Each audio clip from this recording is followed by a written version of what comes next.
باللہ من الشیطان الرجیم بسم اللہ الرحمن الرحیم۔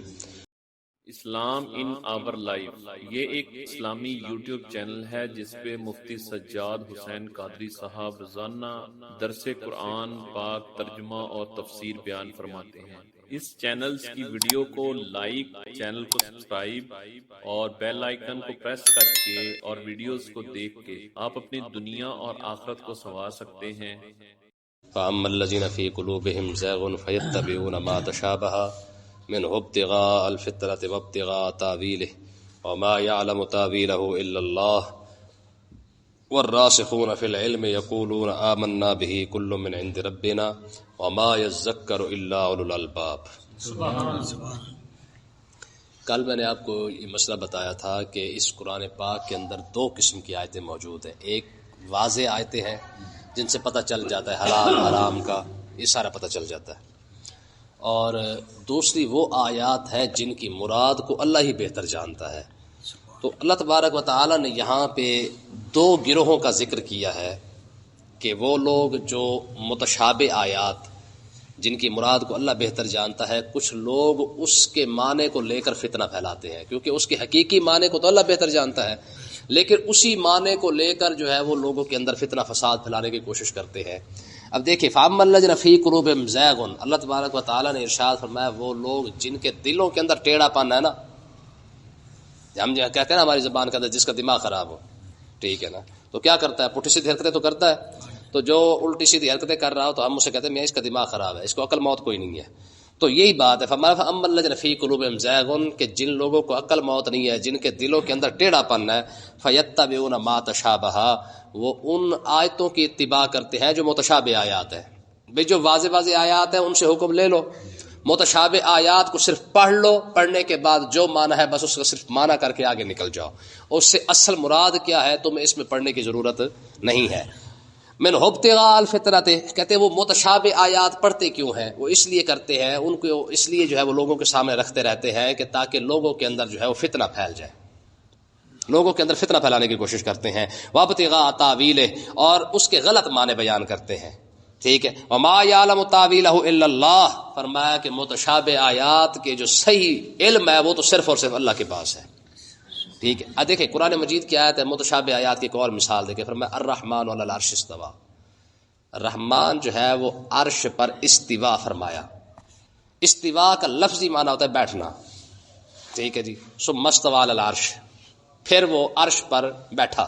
اب لفظ بیٹھنا جو ہے یہ رب کے لیے جائز ہی کوئی نہیں ہے، ٹھیک ہے، لیکن اس نے اپنے لیے لفظ استوا استعمال کیا ہے، تو علماء فرماتے ہیں کہ جیسا لفظ اس نے اپنے لیے استعمال کیا تم بھی ویسا کر کے آگے نکل جاؤ، تمہیں اس معنی میں پڑھنے کی ضرورت نہیں ہے، کیونکہ پڑھو گے تو فتنے میں مبتلا ہو جاؤ گے۔ دیکھیں نا جی، اگر کوئی شخص کہتا جی استوا کا مطلب ہی بیٹھنا ہے، ٹھیک ہے جی، اب کیا کریں گے؟ اگر کوئی شخص کہتا جی رب عرش پر بیٹھا ہے تو بیٹھنے سے تو وجود ثابت ہو گیا، رب تو وجود سے پاک ہے، بات سمجھے کہ نہیں گئی؟ تو کہنے کا مقصد یہ ہے کہ یہ وہ الفاظ ہیں جن کے معنی کو صرف اور صرف مراد کو اللہ ہی بہتر جانتا ہے، وہ اس کی شیان شان جیسا بھی ہے۔ علماء فرماتے ہیں تمہاری خیر تمہاری بھلائی اسی کے اندر ہے، چپ کر کے جو لفظ اللہ تعالیٰ نے اپنی شان کے لیے بولا ہے وہی لفظ ترجمے کے اندر بھی استعمال کر کے آگے نکل جاؤ، ٹھیک ہے نا جی۔ والراسخون فی العلم یا تو ان کے صحیح معنی کو اللہ ہی بہتر جانتا ہے، والراسخون فی العلم یا جو علماء راسخین ہیں، یعنی جو بڑے بڑے علماء جن کو علماء ربانیین کہا جاتا ہے، وہ بڑے بڑے جو مقتدر علماء ہیں صرف وہ اس کے معنی کو جانتے ہیں۔ حضرت عبداللہ بن عباس فرماتے ہیں کہ میں ان علماء کے اندر شامل ہوں جن کو اللہ تعالیٰ نے ان کا علم عطا فرمایا ہے، ٹھیک ہے نا جی، یعنی پوری امت کا علماء بھی اس کو نہیں جانتے ہیں، لیکن چند علماء ہیں جن کو جو جانتے ہیں، ٹھیک ہے۔ حضرت عبداللہ بن عمر رضی اللہ تعالیٰ عنہ کے شاگرد حضرت مجاہد وہ فرماتے ہیں کہ مجھے بھی اللہ تعالیٰ نے یہ علم عطا فرمایا ہے، ٹھیک ہے۔ تو ہاں اب عام جو ہے حکم وہ کیا ہے؟ فرمایا یقولون آمنا بہ، فرمایا باقی جو مومن ہے وہ صرف یہی کہتے ہیں کل من عند ربنا، جو کچھ بھی ہمارے رب نے نازل کیا ہے ہم سب پر ایمان لاتے ہیں، بس ہمیں نہیں پتا کہ اس کا معنی کیا ہے، ہمیں نہیں پتا اس سے مراد کیا ہے، ہمیں نہیں پتا کہ اللہ تبارک و تعالی اس سے کیا اظہار فرمانا چاہتا ہے، ہاں بس ہماری بات تو صرف اور صرف اتنی ہے بھائی آمنا بھی کل من عند ربنا، جو بھی اللہ تعالیٰ نے اپنی کتاب میں نازل فرمایا ہے بالکل حق فرمایا ہے، ٹھیک ہے نا جی ہاں. الذین یؤمنون بالغیب ویقیمون الصلاۃ. فرمایا مومن کی تو نشانی یہی ہے کہ وہ غیب پر ایمان لاتا ہے. یعنی مطلب کیا ہے کہ مومن کبھی اپنی عقل نہیں لڑاتا. آج کتنے لوگ ہیں یقین کرے وہ عقل کی وجہ سے کافر ہو چکے ہیں, بے ایمان ہو چکے ہیں. آپ کسی کو حدیث پاک سنائے نا کہ بھائی قبر کے اندر ایسا ہو گیا, کہ جا کام کر پرائیویٹ ڈرائی بیٹھا ہے. کیوں؟ کیونکہ عقل ان کی ہی مانتی ہے. اور کیونکہ ہم نے دیکھا ہے کہ یہاں پہ یہ کیا کچھ جو عقل مانتی ہے اس کو تو وہ مان لیتے ہیں, لیکن جو عقل نہیں مانتی ہے اس کو نہیں مانتے. اکثر ہمارا جو بے ایمان طبقہ وہ تو ہے ہی یہی. جب بھی آپ کسی کو قرآن سنا دے, حدیث سنا دے, مجھے آپ بتائیں کوئی مانے گا کہ ایک درخت ہو کھڑا بھی سدرۃ المنتہا پہ, اس کے پتے جو ہے چھٹے آسمان پہ لٹک رہے ہوں؟ مانے گا کوئی؟ کوئی بھی نہیں مانتا ہے. ہاں عقل لڑانے والا کبھی بھی نہیں مانے گا. لیکن جو مومن بندہ ہے وہ صرف اور صرف اتنی بات ضرور مانے گا کہ بھائی اللہ تبارک و تعالیٰ نے اگر ایسا درخت بنایا ہے تو اس کو جیسے بھی بنایا ہے, ہم نے بے شک نہیں دیکھا, ہم پھر بھی ایمان لاتے ہیں. ٹھیک ہے نا جی. اب دیکھیں نا جی قرآن مجید کے 50,000 سنۃ مما تعدون, ہم نے ایک دن جو ہے 50,000 سال کا بنا رکھا ہے. اب کوئی مانے گا؟ جب عقل لڑائے گے نہیں سمجھ آئے گی. کیوں؟ کیونکہ دین جو ہے نا, ایمان, دین, اسلام, یہ عقل کے تابع نہیں ہے کہ جو عقل مان لے اس کے ساتھ آپ صاحب چل پڑے, جو عقل نہ مانے آپ اس کا انکار کر دیں. نہ, قرآن کیا ہے؟ قرآن جو ہے نا وہ دل اور اپنے دماغ کو شریعت کے تابع کر دینے کا نام ایمان ہے. مجھے آپ بتائیں 1400 سال کے بعد اب یہاں کے بیٹھ کے کہتے ہیں جی آقا علیہ السلام نے ایک درخت کو اشارہ کے چل کے آ گیا. کبھی درخت بھی چلتے دیکھا ہے؟ نہیں چلتا نا. ہاں اگر کوئی اور کہے کہ جی میں نے درخت کو چلایا تو پھر تو ہو سکتا ہے شک پڑ جائے, لیکن جب بات آتی ہے کہ رسول اللہ نے درخت کو اشارہ کیا اور چل پڑا تو ہر بندہ سر جھکا لیتا ہے کہ بس بھئی بات ختم ہو گئی. تو اس کا مطلب یہ ہے کہ درخت کا چلنا بے شک ہماری عقل میں نہیں آتا, لیکن جب رسول اللہ نے چلایا تو ہم چپ کر کے مان گئے. ایمان اس چیز کا نام ہے. ٹھیک ہے نا جی ہاں. ویسے تو ہم جانتے ہیں کہ بھئی 12-14 گھنٹے کا جو ہے وہ دن ہوتا ہے, لیکن جب رب نے فرما دیا 50,000 سنہ, فرمایا میں نے 50,000 سال کا دن بنا رکھا ہے, ہمیں سمجھ تو نہیں آتا کہ 50,000 سال کیسا ہوگا اور ایک ہی دن جو ہے وہ چلتا رہے. لیکن نہ, جب قرآن نے فرما دیا ہمیں سمجھ آئے یا نہ آئے, ہم نے اپنے سر کو جھکا رکھا ہے. نہ سمجھ آئی کہ نہیں آئی. تو مومن کس چیز کا ہے, نشانی کیا ہے کہ مومن کو بات سمجھ آئے یا نہ آئے تو وہ چپ کر کے مان لیتا, کہتا ہے بھائی جب رب اللہ اور اللہ کے رسول نے فرما دیا تو بات ختم ہو گئی. ٹھیک ہے نا جی. تو ہاں تو اس لیے نا یہ جو ہمارا پڑھا لکھا طبقہ نا, جن کو ہم پڑھا لکھا سمجھتے ہیں, اسکولی کالجی, ٹھیک ہے نا, یہ ہر بات کے اندر ٹانگ اڑاتے ہیں. وہ کہتے ہیں نہیں جی ایسے کیسے ہو سکتا ہے, ایسے کیسے ہو سکتا ہے. یعنی مطلب کیا ہے کہ تم ہر بات کو اپنی عقل پہ ترازو کے ساتھ تولتے ہو. نہ, عقل کے ساتھ تولنے کی ضرورت نہیں ہے. وما یذکر الا اولو الالباب, اللہ تبارک و تعالی نے ارشاد فرمایا کہ یہ تو نصیحت ہے جو عقل مند ہی مانتا ہے. ٹھیک ہے نا جی. عقل مند کون ہے؟ عقل مند وہ ہے جس کے سامنے اللہ اور اللہ کے رسول کی بات آ گئی تو اپنے سر کو جھکا دے, یہ تو عقل مند ہے جی. جو فٹا لے کے ناپنے کے لیے بیٹھ جائے جی, جو ہر بات پہ بحث کرنا شروع کر دے, نہیں جی پھر ایسے کیسے ہو سکتا ہے, پھر ایسے کیسے ہو سکتا ہے. ایک صحابی نے بھی کبھی نہیں کہا کہ جی ایسے کیسے ہو سکتا ہے. حضور نے فرمایا معراج پہ گیا میں, ٹھیک ہے جی. صدیق اکبر نے کہا جی آپ نے فرما دیا تو ضرور گئے ہوں گے. ٹھیک ہے نا جی. صحابہ کرام کے سامنے آقا علیہ السلام نے جو جناب پتھروں کو چلایا ہے, درختوں کو چلایا ہے, سارے معجزات ان کو دکھائے ہیں. ٹھیک ہے جی. جو کچھ حضور فرماتے گئے سب نے کہا, انہوں نے کہا جی اللہ و رسول عالم, جو کچھ اللہ جانتا ہے اللہ کا رسول جانتا ہے, ہم سب پر ایمان لاتے ہیں. ٹھیک ہے نا جی. ہاں تو اس لیے نا جی یہ مومن کی نشانی ہے. اب دیکھیں اللہ تبارک و تعالیٰ نے ارشاد فرمایا ربنا لا تزغ قلوبنا, فرمایا میرے بندو تمہیں دعا مانگنے کا ڈھنگ نہیں آتا, میں سکھا دیتا ہوں کیسے دعا مانگ رہی ہے. ربنا لا تزغ قلوبنا بعد اذ ہدیتنا, اے میرے مالک, اے ہمارے رب, ہمیں ہدایت دینے کے بعد ہمارا دل ٹیڑھا نہ کر. اے ہمیں ہدایت دینے کے بعد دل ٹیڑھا نہ کر. وہب لنا من لدنک رحمہ, اپنی طرف سے کرم فرما, بخش بھی دے, رحمت بھی عطا فرما دے. انک انت الوہاب, کیونکہ تو ہی تو عطا فرمانے والا ہے. اب یہ دعا بھی سکھائی جا رہی ہے اور پیچھے بھی بتایا جا رہا ہے, کیونکہ پیچھے کہا گیا جن کے دل ٹیڑھے ہیں وہ بے ایمانی کرتے ہیں قرآن پاک کے اندر. تو ساتھ ساتھ فرما تم دعا مانگتے رہنا کہ رب تمہارا دل نہ ٹیڑھا کر دے. ٹھیک ہے نا جی. آقا علیہ السلام دعا مانگا کرتے تھے اللہم ثبت قلبی علی دینک, پروردگار میرے دل کو جو ہے میرے دین پر قائم رکھ. حضور بار بار یہ دعا مانگتے. ٹھیک ہے نا. صحابہ کرام نے عرض کی یا رسول اللہ آپ بار بار اس بات کو دعا کو کیوں مانگتے ہیں؟ آقا علیہ السلام نے ارشاد فرمایا جو بندوں کے دل ہے نا, دل یہ اللہ تبارک و تعالیٰ کے جو اس کی شیان شان جو انگلیاں نا وہ اس کے درمیان ہے, وہ جیسے پھیرتا ہے پھیر دیتا ہے. ٹھیک ہے نا جی. اب انگلیاں تو اس کی شیان شان ہی ہو سکتی ہیں. تو مطلب یہ ہے کہ اللہ تبارک و تعالیٰ کے محبوب جو یہ دعا مانگا کرتے تھے اور رب نے سکھایا, فرمایا تم یہ دعا مانگتے رہنا کہ پروردگار ہمارے دل کو ٹیڑھا نہ کر. ٹھیک ہے نا. ایسا نہ ہو کہ ہم قرآن کے اندر جو ہے اپنی منمانیاں کرنا شروع کر دیں, دین کے اندر اپنی منمانیاں. آج لوگ کر رہے ہیں کہ نہیں کر رہے؟ ٹھیک ہے جی. کوئی تقدیر پر سوال کر دیتا ہے, جی سب کچھ رب نے لکھ دیا تو پھر ہمارا قصور کیا ہے؟ اللہ کے بندے تو چپ کر کے، تیرا کام ہے چپ کر کے اچھے عمل کرتا رہے، ہو سکتا ہے اللہ تبارک و تعالیٰ کرم فرما دے. ٹھیک ہے نا جی. ربنا انک جامع الناس، فرمایا ہمارے رب بے شک تو ہی لوگوں کو جمع کرنے والا ہے. کہاں؟ لیوم لا ریب فیہ، اس دن کے اندر جس میں کوئی شک نہیں ہے. دیکھیں جی یہ بات یاد رکھیں کہ اگر کوئی شخص اگر یہ کہتا ہے کہ جناب مطلب ہے کہ پھر رب نے ایسا کیوں کیا ہے، ایسے کیسے ہو سکتا ہے، یہ عقل لڑانے والا ابو جہل اینڈ کمپنی تو ہو سکتی ہے، کوئی دوسرا مومن بندہ. حدیث پاک کے اندر آتا ہے کہ حضرت جبریل علیہ الصلوۃ والسلام اور میکائیل علیہ الصلوۃ والسلام یہ دونوں نہ رو رہے تھے، حالانکہ فرشتے رونے سے پاک ہے، رو رہے تھے. جب یہ دونوں روئے نا تو اللہ تبارک و تعالیٰ نے ان کی طرف وحی فرمائی، فرمایا تم کیوں روتے ہو، میں نے تمہیں تو معصوم بنایا ہے. تو انہوں نے عرض کی پروردگار تیری تقدیر سے ڈر لگتا ہے، تیری تقدیر سے ڈر لگتا ہے، کیونکہ ہمارے سامنے شیطان کے ساتھ کیا ہو چکا ہے. ٹھیک ہے نا، تو بے پرواہ ہے، تو قادر مطلق ہے، تو جسے چاہے ہدایت عطا فرمائے تو جسے چاہے چھین لے، تجھ سے کون پوچھنے والا ہے. یار مجھے بتاؤ، معصوم عن الخطا بھی ہو، بیت المعمور کا امام بھی ہو، سارے فرشتوں کا سردار بھی ہو، وہ رب سے بے خوف نہ ہو، اور آج کا کالجی یونیورسٹی والا اور آج کا ماڈرن مسلمان یہ کیسے رب سے بے خوف ہو گیا ہے؟ یہ کون سا ہے سوال کرنے والا؟ جی ہے جی ہمیں تو سمجھ نہیں آتی ہے، اور تو کون سا آگے تو سمجھنے والا بھی.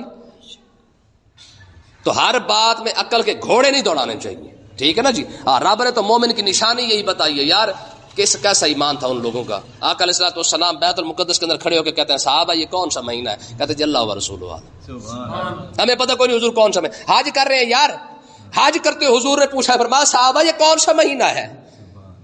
10,000 بندے کو پتہ ہی کوئی نہیں مہینہ کون سا ہے. کہا جی اللہ و رسول عالم، حضور آپ جانتے ہیں، آپ کا رب جانتا ہے، ہمیں نہیں پتا. حضور نے فرمایا یہ ذی الحج نہیں، ہاں جی ہاں ذی الحج ہی ہے. حضور نے فرمایا یہ دن کون سا ہے؟ کہا جی اللہ و رسول عالم. حضور اللہ جانتے ہیں، اللہ کا رسول جانتا. فرمایا عرفہ کا دن نہیں ہے؟ کہا جی بالکل حضور عرفہ کا دن ہے. ٹھیک ہے نا جی. تو اب مجھے بتایا 10,000 صحابہ کرام کھڑا ہے، اس لیے خاموش ہو کے کھڑا ہے کہ بعد میں پوچھا گیا کہ جناب آپ 10,000 بندے کھڑے خاموش ہو کے کھڑے رہے. میں یار اس لیے خاموش ہو کے کھڑے رہے، ہم نے سوچا آقا علیہ الصلوۃ والسلام اگر ہو سکتا ہے مہینے کا نام بدل دے تو ہم بھی وہی نام رکھ لیں گے، جو دن بدلیں گے تو ہم وہ دن بھی بدل دیں گے. ایمان تو اس کو کہتے ہیں. ایمان چوں چرا نہیں کرنے دیتا. جب چوں چرا والی بات آ جاتی ہے تو بندہ ایمان والا نہیں رہتا ہے. کفار مکہ کا سب سے بڑا مسئلہ اور آج کے لبرل کا سب سے بڑا مسئلہ یہی ہے، دونوں کی ایک ہی بات ہے. آج کا لبرل اور کفار مکہ دونوں کی ایک ہی سوچ تھی کہ جب آقا علیہ الصلوۃ والسلام ان کو قرآن اور حدیث قرآن کی کوئی بات سناتے وہ کہتے جی ایسے کیسے ہو گیا ہے. حضور نے فرمایا میں نبی ہوں، وہ کہتے جی آپ کیسے بن گئے. حضور نے فرمایا یہ قرآن ہے، تو انہوں نے کہا یہ کیسے قرآن ہو سکتا ہے. حضور نے فرمایا بھی فلانا کام نہیں کرنا، کہ یہ کیسے ہو سکتا ہے. حضور نے فرمایا بھی مرنے کے بعد اٹھنا ہوگا، یہ کیسے ہو سکتا ہے. تو مجھے آپ بتائیں جو سوچ کل کفار مکہ کی تھی وہی سوچ تو آج کے لبرل کی ہے. جب آپ انہیں قرآن سنائیں گے حدیث سنائیں گے وہ کہتے ہیں جی نہیں جی ہماری تو سمجھ نہیں آتا. تو کون ہے سمجھنے والا؟ جب سمجھ آئے یا نہ آئے اہل ایمان کا تو عقیدہ یہی ہے کہ بھائی ہمیں سمجھ نہ بھی آئے تو پھر بھی جو اللہ کے رسول نے فرمایا بالکل سچ ہے. سمجھ آئی کہ نہیں آئی؟ ہاں. تو اللہ تبارک و تعالیٰ نے ارشاد فرمایا آپ دیکھیں ذرا، فرمایا ان الذین کفروا لن تغنی عنہم اموالہم ولا اولادہم من اللہ شیئا. ٹھیک ہے نا. رب نے فرمایا جن لوگوں نے کفر کیا نا، میں خدا کی قسم، یہ پیچھے لفظ رہ گیا ان اللہ لا یخلف المیعاد، بے شک اللہ تعالیٰ اپنے وعدے کے خلاف نہیں کرتا. رب قیامت کے دن اکٹھا کرے گا تو کرے گا. میں آگے دیکھیں فرمایا جن لوگوں نے کفر کیا نا ان کی مال بھی، ان کا مال بھی اور ان کی اولاد بھی من اللہ شیئا، رب سے بچا نہیں سکیں گے. آج تو پیسے دے کے بچ جاتے ہیں نا. آج تو اولاد پر مار ہوتا ہے نا کہ میں پھنس بھی گیا تو میرے پیچھے لڑکے کھڑے ہوئے ہیں آپ جو ہے میرے پیچھے بھاگ دوڑ کریں گے، بچا لیں گے. دو چیزیں ہوتی ہیں نا مان پر، بندے کی مان دو چیزوں پر ہوتا ہے، یا پیسے پر ہوتا ہے یا اولاد پر ہوتا ہے. کہ جی میرے 5 پتر ہے اور ماشاءاللہ مجھے جو ہے وہ میری کسی چیز کی پریشانی ہے، ٹینشن ہی کوئی نہیں ہے. ٹھیک ہے میرے پاس پیسہ بڑا، مجھے تو ٹینشن ہی کوئی نہیں ہے. قرآن مجید کہتا ہے یوم لا ینفع مال ولا بنون الا من اتى اللہ بقلب سلیم. میں قیامت کے دن نہ تیرے بیٹے کام آنے گے نہ تیرا پیسہ کام آنا ہے. اب جن لوگوں نے ڈالر اکٹھے کر کے رکھے ہیں مجھے آپ بتائیں ان کا کیا بنے گا؟ جنہوں نے پاکستان کو اس نوبت تک پہنچا دیا ہے، کیا ڈالر ان کے ساتھ جائیں گے؟ کیا اپنی قبر ڈالر والی بنا لیں گے؟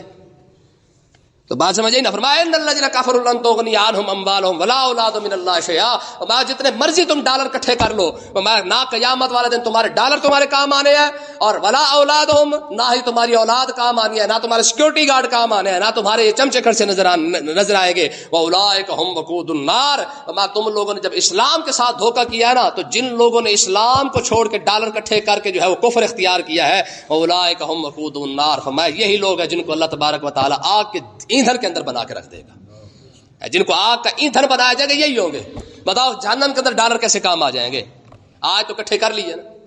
کذاب آل فرعون، اللہ نے فرمایا کہ ان کو ایسے ہی جہنم کا اندر ہم آگ کا ایندھن بنائیں گے جیسے ہم نے فرعون اور فرعون کے ماننے والوں کو بنایا ہے جی. ہمارا لیڈر، تو آگے بڑھ، قدم بڑھا، ہم تیرے ساتھ ہے، لگ پتہ جائے گا تو کس کے ساتھ ہے. کذاب آل فرعون، جیسے ہم نے فرعون اور فرعون کے ماننے والوں کو ہم نے جہنم میں ڈالا ہے. والذین من قبلہم، اور فرعون سے پہلے جو بڑے بڑے وڈیرے چودھری آئے تھے، لیڈر آئے تھے، اور لیڈر کے ماننے والوں کو ہم نے جہنم کے اندر بنایا ہے. تو بھی بچ نہیں سکا گا، تو بھی اور تیرا لیڈر بھی، دونوں اکٹھے ساتھ جہنم کے اندر جائیں گے. دیکھیں جی، یہ تو آقا علیہ الصلوۃ والسلام نے اصول بتایا. فرمایا کہ من احب المرء مع من احب یوم القیامہ، فرمایا جو جس کے ساتھ پیار کرتا ہے قیامت کے دن رب کھڑا بھی اسی کے ساتھ کرے گا. ٹھیک ہے، آج تیرا نچنے کا دل کرتا ہے نا عمران خان کے جلسے میں، ٹھیک ہے، اور شیر قدم بڑھا ہم تیرے ساتھ ہے، تو تیرا جو نچنے کا دل کرتا ہے تجھے قیامت کے دن لگ پتہ جائے گا. ایسا نہیں ہو سکتا کہ تو قیامت آج اس کے ساتھ پیار کرے اور قیامت کے دن حضور کے جھنڈے تلے کھڑا ہو. نہ، دو نمبری نہیں چل سکتے، سوال ہی پیدا نہیں ہوتا. کذبوا بآیاتنا، فرمایا ہماری آیتوں کو چھوڑ کے، ہماری آیتوں کو جھٹلا کے تو نے اپنے لیڈر کو بڑا سمجھا نا. کیوں جی؟ اپنے لیڈر کو بڑا سمجھ گئے، اسلام کو پیچھے چھوڑ کے یہ سمجھتے جی ہم عاشق رسول ہے. تیرا عاشق رسول لگ پتہ جائے گا قیامت کے دن تیرے ساتھ بنتا کیا ہے. فاخذہم اللہ بذنوبہم، قیامت کے دن اللہ تعالیٰ ان کے گناہوں کی وجہ سے ان کو پکڑے گا. کہ بتانا کہ مطلب ہے کہ عبادت میرے دین کو چھوڑ کے اپنے لیڈر کا جلسہ کیسے آباد کیا. مسجد میں آئے، ایک ایک قدم پر نیکی ملتی ہے کہ نہیں ملتا. اور جہاں نچنے کا دل کر رہا ہو وہاں پہ ٹرالیاں کے ٹرالے اور مطلب بسیں کی بسیں اور ویگنے کی ویگنے بھر کے جائیں تو کیا خیال ہے کتنے قدم چل کے گئے ہوں گے. اور ساری رات جو عبادت کی ہے وہاں پہ وہ وکھری. تو انشاءاللہ لگ دیکھیں جی، یہ تو قرآن مجید کی آیت ہے. یاسین روز پڑھتے نا مردوں کے لیے، یہ یاسین کبھی سمجھ کے بھی پڑھ لیں. فرمایا قیامت کے دن جب یہ آئے گا الیوم نختم علی افواہہم وتکلمنا ایدیہم وتشہد ارجلہم، یہ تو قیامت کے دن ہاتھ بھی بتائیں گے کہ تو نے کس طرح اپنے لیڈروں کے جھنڈے اٹھائے تھے. وتشہد ارجلہم، اس دن تو پیر بھی بتائیں گے کہ تو نے کیسے اپنے لیڈروں کے گھر جا کر جناب ان کے جلسے آباد کیے تھے. فاخذہم اللہ بذنوبہم، فرمایا رب تمہارے گناہوں کی وجہ سے تمہیں پکڑے گا. واللہ شدید العقاب، رب جو ہے وہ بہت سخت عذاب دینے والا ہے. ٹھیک ہے جی. اے محبوب آپ کل للذین کفروا، اے محبوب آپ ان سے فرما دے کفروا، جنہوں نے کفر کیا، ستغلبون، آن قریب تمہیں مغلوب کر دیے جاؤ گے.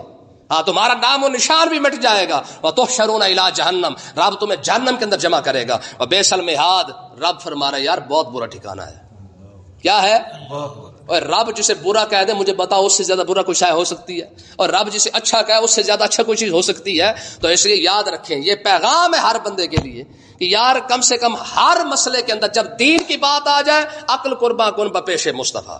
ہمارے بزرگ یہ فیصلہ کر گئے ہیں کہ جب اللہ اور اللہ کے رسول کی بات آ جائے وہاں پہ عقل کے فٹے نہ لے کے بیٹھ جایا کر، بلکہ جب بات آ گئی تو کہا جی بس جو اللہ اور اللہ کے رسول نے فرما دیا وہی حق ہے، سمجھ آئے چاہے نہ آئے. سبحان اللہ. اللہ تعالیٰ سمجھنے کی توفیق عطا فرمائے.